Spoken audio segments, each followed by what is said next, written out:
Aí dos ataques do dia 8 de janeiro, mais de 900 pessoas continuam presas nos complexos da Papuda e Colmeia e cerca de 653 foram processadas. Para entender como está esse processo de investigação, nós vamos conversar agora com o advogado criminalista Paulo Vitor Lima. Muito bem-vindo, doutor Paulo. Um bom dia para o senhor. Bom dia, Cláudia. Bom dia a todos. É um prazer estar aqui novamente conversando com vocês a respeito desse processo gravíssimo para a nossa democracia. Obrigado pelo convite. Obrigada a você por participar aqui com a gente. Gostaria de saber primeiro as atitudes que foram tomadas até aqui para responsabilizar quem atacou, quem incentivou e financiou os ataques do dia 8 aos três poderes. Era o que se esperava da Justiça? Como a Justiça está vendo essas ações tomadas lá em Brasília?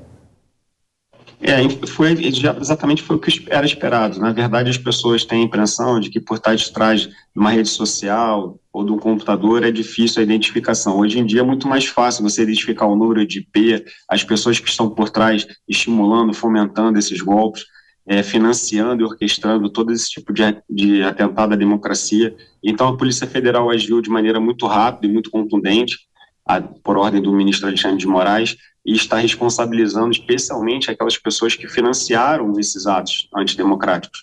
Então, a gente tem hoje um enorme número de pessoas que estão sendo processadas, 900 pessoas presas, mais ou menos, mas sem contar os inúmeros outros inquéritos policiais que estão em curso. A gente não pode esquecer que há outros inquéritos policiais que estão em curso, não só no Distrito Federal, mas também no estado do Rio de Janeiro, São Paulo, nas grandes capitais, onde vieram financiamentos para esses atos do dia 8 de janeiro.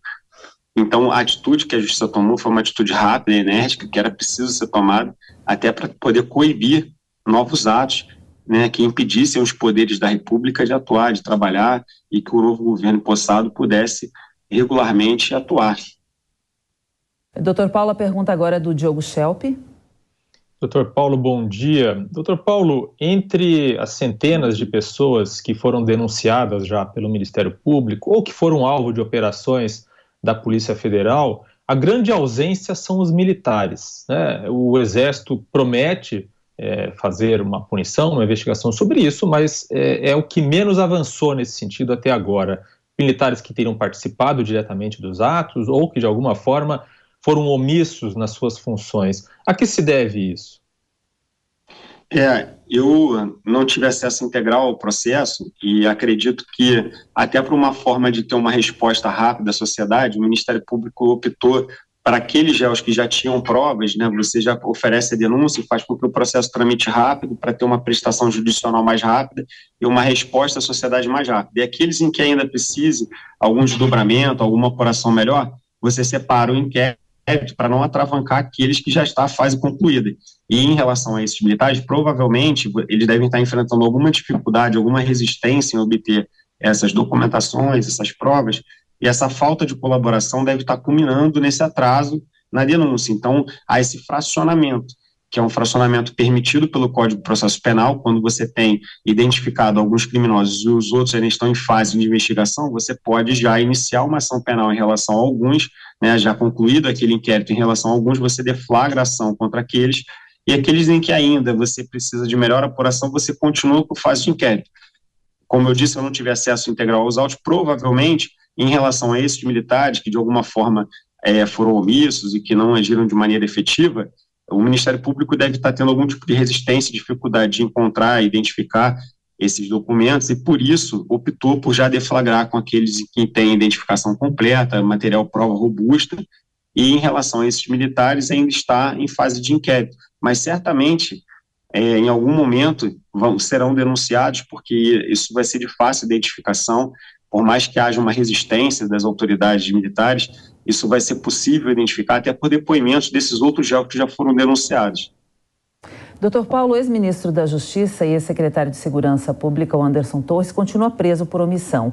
O ministro Alexandre de Moraes enviou um pedido de soltura, de Anderson Torres à PGR. Qual deve ser o desfecho dessa prisão?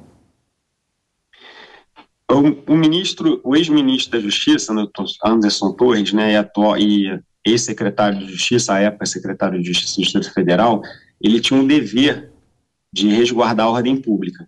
Então, ele está respondendo por omissão porque era um agente público que tinha o dever de zelar para aquela segurança pública do Distrito Federal, né, daquela região em que foi deflagrado aqueles atos antidemocráticos. Então, não é qualquer pessoa e qualquer autoridade que responde por essa omissão. Ele era o principal agente e ele sabia, previamente, foi alertado por diversos agentes de inteligência de que teria aquele conflito e não agiu. Então, é por isso que ele está preso. É a gravidade dos fatos, embora ele diretamente não tenha participado, a gravidade dos fatos são relevantíssimos. Por isso foi decretada a prisão preventiva dele. E isso ainda culminou com a ida dele a outro país, o que demonstrou que provavelmente ele estava tentando se furtar da aplicação da lei ou se tornar totalmente omisso à sua função pública.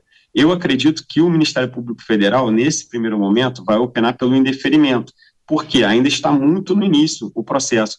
E a soltura dele pode prejudicar as investigações em curso, ele pode influenciar outros agentes que ainda estão sendo investigados, né? A liberdade dele pode atrapalhar as investigações. Eu acho que a manifestação do Procurador da República vai vir nesse sentido, dizendo que ainda é precoce a soltura dele, porque ele, em liberdade, poderá atrapalhar a produção de provas que ainda está em curso.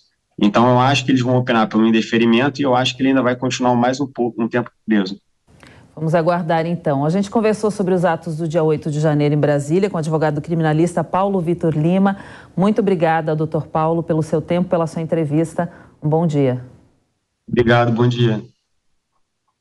Bom, chegou a hora